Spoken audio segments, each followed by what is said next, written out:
Hello बच्चों, doubt free classes में आपका स्वागत है। ओके, ये लिखा हुआ है, सुन लेते हैं। अब हम आज वापस से बात कर रहे हैं पॉलिटी की। बिल्कुल, हम पॉलिटी पढ़ रहे थे और इसके अंदर हम बात कर रहे थे संविधान सभा की। और संविधान सभा के अंदर हम जो बात कर रहे थे, हमने पहली बैठक, प्रथम बैठक के बारे में प्रथम बैठक के बारे में चर्चा कर ली थी। द्वितीय बैठक के बारे में भी चर्चा हो गई थी और तृतीय बैठक के बारे में चर्चा चल रही थी। तृतीय बैठक, तो हम तृतीय बैठक से एक बार फिर से शुरू कर देते हैं, क्योंकि जो छूट गया था, एक सेकंड मार्किंग बता दूं। हाँ, तृतीय बैठक से हम एक बार फिर से चर्चा शुरू कर लेते हैं हमारी आज की तृतीय बैठक।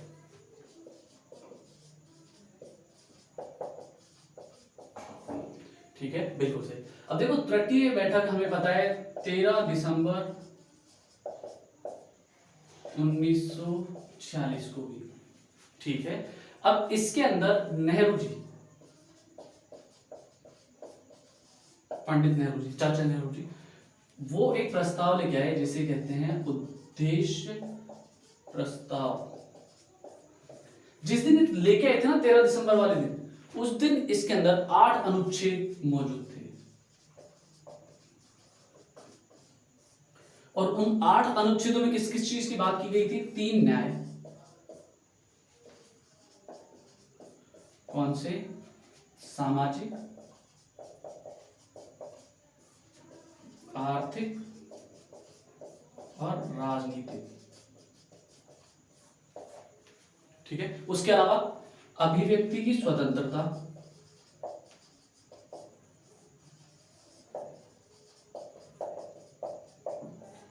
उसके अलावा अभिव्यक्ति की स्वतंत्रता के अलावा विश्वास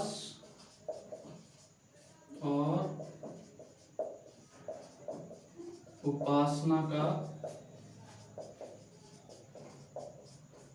अधिकार। इसके अलावा SC schedule caste, ST schedule tribes, OBC other backward caste और अल्पसंख्यक, इनके हितों की रक्षा।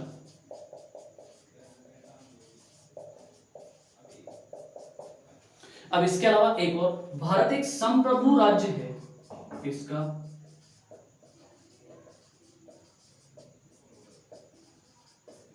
अब देखिए, संप्रभु वर्ड इंपॉर्टेंट है। संप्रभु का मतलब क्या होता है? आपने सुना होगा ना, कि जैसे इसको इस एग्जांपल से समझते हैं कि हम हमारे रिश्ते किस किस से रखना चाहते हैं, चाहे वो घर के अंदर हो चाहे वो घर के बाहर हो, तो वो डिसीजन खुद का होता है। हमारे परिवार का होता है ना कि हम किससे बात करें किससे बात नहीं करें, हमारे तो इंडिविजुअल डिसीजन है। अगर इसको देश लेवल पे लिया जाए तो किस देश के साथ कैसा व्यवहार करना है, फिर कैसे नियम बनाने, ये हम पे।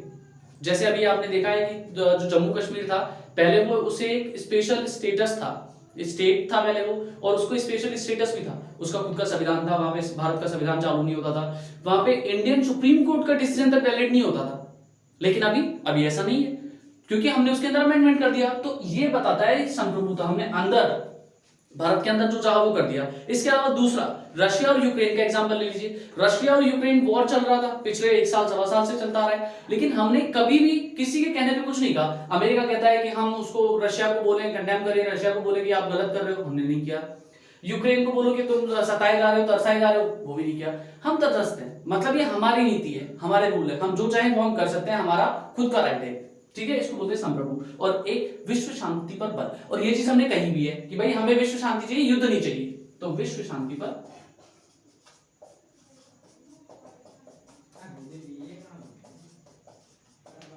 विश्व शांति पर बल। देखिए, ये सारे उसके अंदर पॉइंट्स थे। ये सारे पॉइंट्स जो जब 13 दिसंबर को नेहरू जी लेके आए थे, उस दिन इसके अंदर अवेलेबल थे। अब देख लीजिए आपकी कितना कितना सोचा होगा उन्होंने इस चीज को बनाने के लिए, बहुत मेहनत की होगी, राइट। अब उसके बाद में हम देखेंगे कि ये पारित कब हुआ। देखो, उसी दिन इसको पारित करने के लिए मना कर दिया था, मैंने आपको बताया भी था कि तुरंत हमारे संविधान सभा में 2 मेंबर हुए हैं, बी आर अम्बेडकर और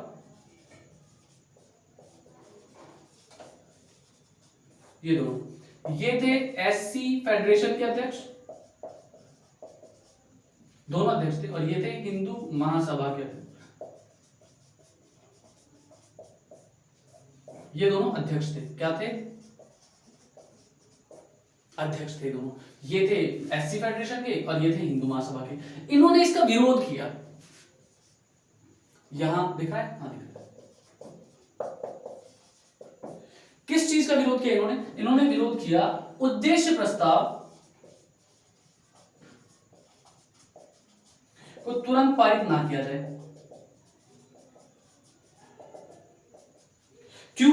इनका मानना यह था कि अगर हमने मुस्लिम लीग, क्योंकि मुस्लिम लीग ने हमने पहले पढ़ लिया था, मुस्लिम लीग ने जो संविधान सभा थी उसकी बैठकों को बहिष्कार किया था। तो इनका कहना यह था कि अगर संविधान सभा की बैठक में प्रस्तावना पास हो गई, ये जो उद्देश्य प्रस्ताव इसको हमने पारित कर दिया, तो एक का तो कहना यह था कि फिर उसके लिए मुस्लिम लीग के लिए कोई काम ही नहीं रह जाएगा, और दूसरे का कहना यह था कि अगर हमने मुस्लिम लीग को अभी नहीं बुलाया तो फिर कभी नहीं आएगी। ठीक है, इसलिए इन्होंने पारित नहीं होने दिया, मतलब विरोध किया इसका, और इनकी मांगी भी पड़ी। तो अब पारित कब होता है देखते हैं।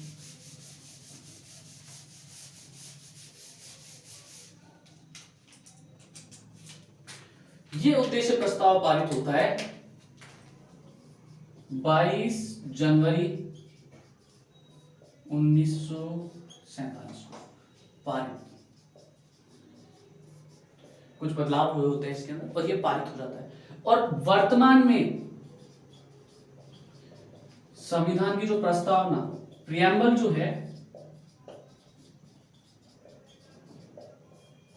वही उद्देश्य प्रस्ताव था। मतलब हमारे संविधान की प्रस्तावना है आज भी अभी यही है, लेकिन इसके अंदर एक बार अमेंडमेंट किया गया था, और वो अमेंडमेंट कब हुआ था? 1976 के अंदर 42nd कॉन्स्टिट्यूशन अमेंडमेंट, मतलब 42वें संविधान संशोधन द्वारा इसके अंदर संशोधन किया गया है।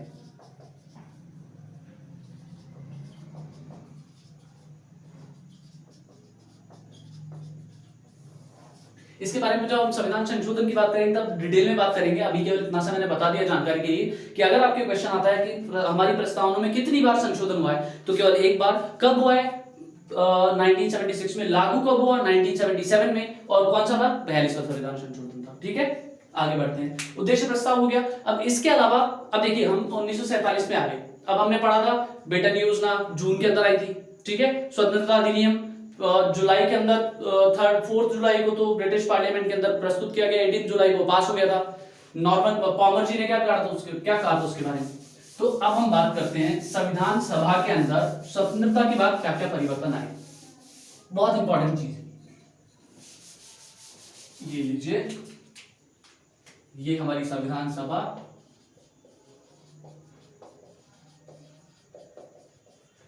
भारतीय स्वतंत्रता अधिनियम 1947, 4 जुलाई 1947 को ब्रिटिश की पार्लियामेंट में प्रस्तुत किया गया। ये मैं अब लिख नहीं रहा हूं क्योंकि लिख दिया है हमने, याद हो जाना चाहिए। एक बार केवल रिकॉल करवा रहा हूं आपको। 4 जुलाई 1947 को ब्रिटिश पार्लियामेंट में रखा गया। 18 जुलाई 1947 को पारित हो गया। इसके लिए पामर एक बहुत अच्छे ऑथर है जिन्होंने बुक लिखी है the political system, the Indian political system. तो उसके अंदर उन्होंने लिखा है कि ये बहुत ही महत्वपूर्ण अधिनियम और एक ऐसा अधिनियम था जो कि ब्रिटिश पार्लियामेंट के अंदर बहुत जल्दी और बिना बहुत कम वाद विवाद के पारित हो गया। ठीक है, इसके अंदर बदलाव क्या है? तो देखिए बदलाव पहले जो इसके अंदर सदस्य होते थे वो होते थे 389 टोटल मेंबर, लेकिन स्वतंत्रता अधिनियम के बाद में 299 हो गए। कितने हो गए? 299। और 299 हो गए बाइफर्केशन नॉर्मल है, देसी रियासत है 93, बाकी सारे इधर, और वहां मुस्लिम लीग वाले उधर चले गए थे। ठीक, ओके। अब इसके अलावा ये हो गया 299, और आगे बढ़ते हैं। दूसरा, संविधान सभा और विधानमंडल। अब जो ये संविधान सभा है ना, ये ही विधानमंडल की तरह काम कर रही थी। विधानमंडल मतलब संसद। अब इसके पास दो काम हो गए थे, मतलब संविधान सभा को ही दो काम हो गए थे। कौन कौन से? ये तो काम करती थी संविधान निर्माण का, स्वतंत्र भारत के लिए,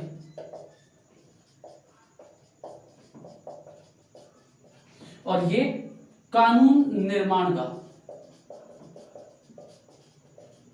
स्वतंत्र भारत के लिए।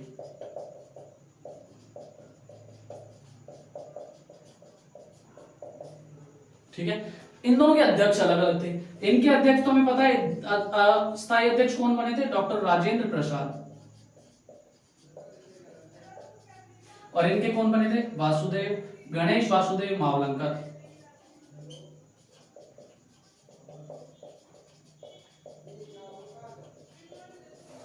गणेश वासुदेव मावलंकर। बहुत मतलब बहुत जेन्युइन है, मतलब बहुत नॉर्मल है। सारी चीजें आपको आराम से याद हो जाएंगी अगर आप थोड़ा सा ध्यान देंगे। हमेशा याद रखो, आपको मेहनत करनी है बस। अगर आप मेहनत करेंगे तो आपको पता चल जाएगा कि क्या वो कविता हरिवंश राय बच्चन जी की, कुछ लोग हरिवंश राय बच्चन जी की बताते हैं, कुछ लोग बताते हैं कि सोनलाल द्विवेदी ने लिखा है। खुद अमिताभ बच्चन ने पोस्ट किया है कि सोनलाल द्विवेदी ने लिखी, कौन सी, कि असफलता एक चुनौती है स्वीकार करो, क्या कमी रह गई देखो और सुधार करो। तो वो वाली चीज है, उसमें लगे रहो बस। और युद्ध स्तर पे तैयारियां शुरू कर दो आज से, चाहे आप कोई सी भी क्लास में पढ़ रहे हो, पढ़ाई करना शुरू कर दो जब तक कि सक्सेस नहीं मिल जाए। ठीक है, राजेंद्र प्रसाद जी, गणेश वासुदेव मावलंकर जी। अब देखिए, हमें पता है हमारा, और अगर हम बोलें कि हमारा जो भारत, स्वतंत्र भारत की पहली संसद थी वो कौन थी, तो संविधान सभा। ये भी लिख दो, संविधान सभा ही स्वतंत्र भारत की प्रथम संसद थी। और चौथा, अब देखो, हमें पता है हमारा संविधान जो है वो 26 नवंबर 1949 को लागू हो गया था। अब देखिए, लागू हो गया था इसका मतलब ये नहीं कि कंप्लीटली लागू हो गया था, उसके 16 अनुच्छेद लागू हुए थे केवल। वो हम देखेंगे कि कौन कौन से अनुच्छेद लागू हुए थे 26 नवंबर को। प्रस्तावना जब पढ़ेंगे उसके साथ बताएंगे। अनुच्छेद 5, 6, 7, 364, 363, 393, 394, बहुत सारे हैं। इनके बारे में बात करेंगे हम, इस अनुच्छेद में क्या लिखा हुआ है, इस अनुच्छेद में क्या लिखा हुआ है। नागरिकता से संबंधित थे, राष्ट्रपति वाला था, अंतरिम सरकार वाला था, अंतरिम राष्ट्रपति। तो ये सारे हम पढ़ेंगे। फोर्थ, संविधान सभा ने विधानमंडल की तरह काम किया, लेकिन 26 नवंबर को हमारा संविधान लागू हो गया, बनकर पूरा हो गया। तो लागू नहीं पढ़ेंगे, हम पढ़ेंगे संविधान निर्माण का कार्य पूर्ण हो गया। कब हुआ? 26 नवंबर 1949। 26 नवंबर 1949 को हमारा संविधान बनकर पूर्ण हो गया, संविधान निर्माण कार्य समाप्त।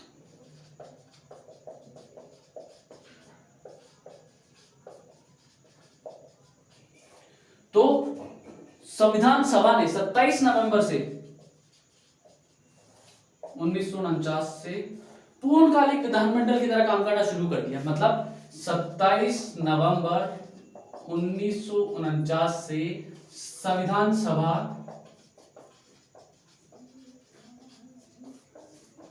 पूर्णतया संसद की तरह काम करने लगी।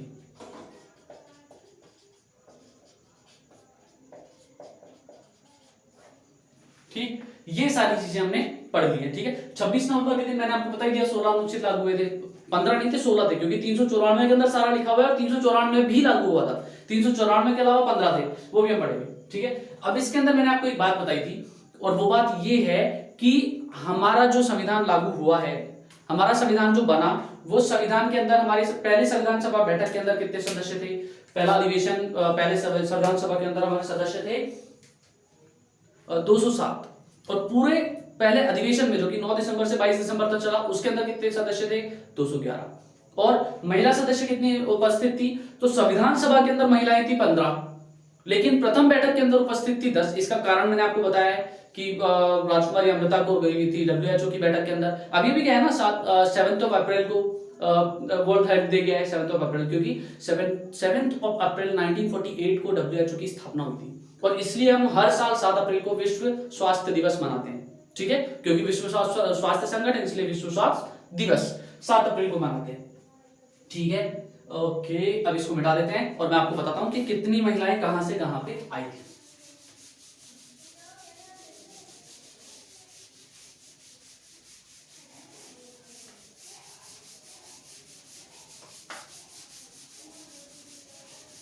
महिलाओं की बात कर रहे थे हम। देखिए, मैंने आपको बताया संविधान सभा महिला सदस्य। देखिए टोटल थी 15, टोटल कितनी थी 15, लेकिन प्रथम बैठक में उपस्थित 10। एब्सेंट मैं बता चुका हूं, नेहरू जी की जो सिस्टर थी, बहन थी, पंडित विजयालक्ष्मी जी, वो गई हुई थी यूएनओ की मीटिंग के अंदर, राजकुमारी अमृता को डब्ल्यूएचओ के अंदर। ठीक है, अभी 15 कहां से थी? सबसे ज्यादा जो थी वो 5 एक नंबर है, 5 एक जगह से थी, 3 एक जगह से थी, और 3 थी, एक सेकंड में देख, सबसे ज्यादा जनसंख्या कहां की है? उत्तर प्रदेश की, यहां से थी 5। ठीक है, उसके बाद में 3 थी मद्रास से। आपको पता है, अच्छा आपके लिए क्वेश्चन है, आप मुझे बताइएगा, मैं उम्मीद करता हूं कि आप लोग उसका आंसर मुझे कमेंट सेक्शन के अंदर देंगे। मद्रास का नाम बदलकर अब क्या कर दिया गया है, लेकिन अभी भी मद्रास का जो हाई कोर्ट है उसका नाम मद्रास हाई कोर्ट के नाम से चलता है।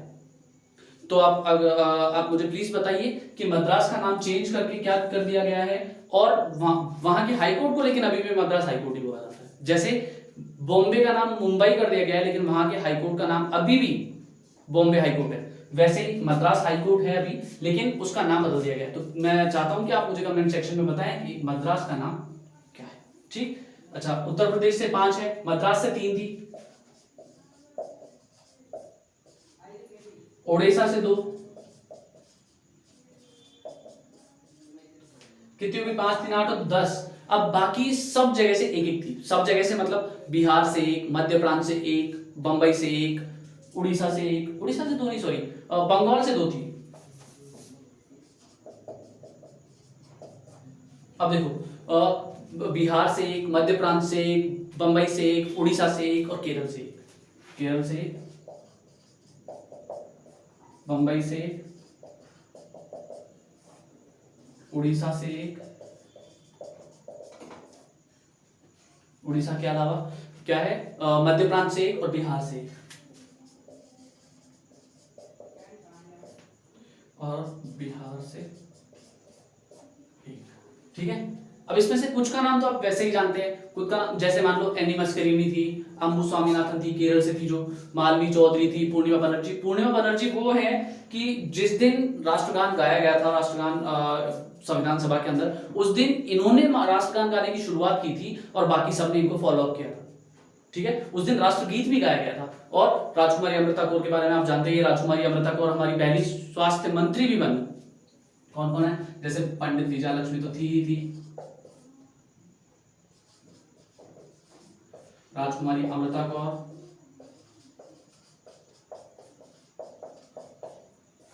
एनी मस्करीनी, इसके अलावा मालती चौधरी, पूर्णिमा बनर्जी,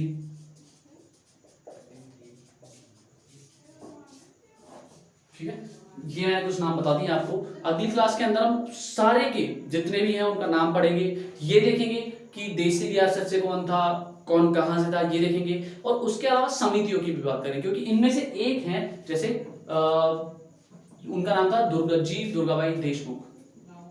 अब दुर्गाबाई देशमुख के नाम से भी जान सकते हैं, दुर्गाबाई देशमुख। ये बहुत जाना पहचान, ये जो नाम मैंने लिखे हैं ये बहुत एक्टिव मेंबर थी संविधान सभा के अंदर, बहुत एक्टिव। जैसे इनका नाम मैंने इसलिए लिया है क्योंकि ये सबसे इंपॉर्टेंट, तो ये इनके नाम के आगे देशमुख इसलिए लगाया, आपको ध्यान हो, हमारे भारत के पहले भारतीय जो गवर्नर जनरल बने थे, आरबीआई के गवर्नर बने थे, गवर्नर बने थे, उनका नाम था सीडी देशमुख। पहले जो थे वो ब्रिटेन के थे, ऑसबॉर्न स्मिथ। उसके बाद में जो दूसरे प्रथम भारतीय जो बने वो बने थे सीडी देशमुख, उनकी पत्नी थी ये। ठीक है, और इसके अलावा एक समाज कल्याण विभाग, समाज कल्याण के लिए 1953 के अंदर, क्योंकि 1952 के इलेक्शंस में ये हार गई थी, लेकिन 1953 के अंदर समाज कल्याण के लिए एक संगठन, एक आयोग बनाया गया था, उस आयोग के अंदर ये शामिल थी। इससे भी इंपॉर्टेंट, जब हम समितियां पढ़ेंगे, इंपॉर्टेंट समितियां 8 है, जैसे प्रारूप समिति है, नियम समिति है, तो नियम समिति की अध्यक्षता, उसके अंदर 15 सदस्य थे, नियम समिति सदस्य 15, उसके अंदर एक दुर्गाबाई देशमुख भी थी, और एकमात्र दुर्गाबाई देशमुख ही महिला थी, बाकी कोई भी महिला नहीं थी उसके अंदर, और उसके जो अध्यक्ष थे वो थे डॉक्टर राजेंद्र प्रसाद। तो इसलिए हम बहुत सारी बातों पे चर्चा करेंगे, चर्चा हमारी चालू रहेगी, और साथ बने रहिए, पढ़ते रहिए, मेहनत करते रहिए जब तक कि सब सफल ना हो जाओ। वही, जब तक न सफल हो नींद चैन सब त्यागो तुम। मेहनत करते रहिए बच्चों, हम आपके साथ हैं, हमारी पूरी टीम आपके साथ है। मिलते हैं कल। Have a nice day, thank you.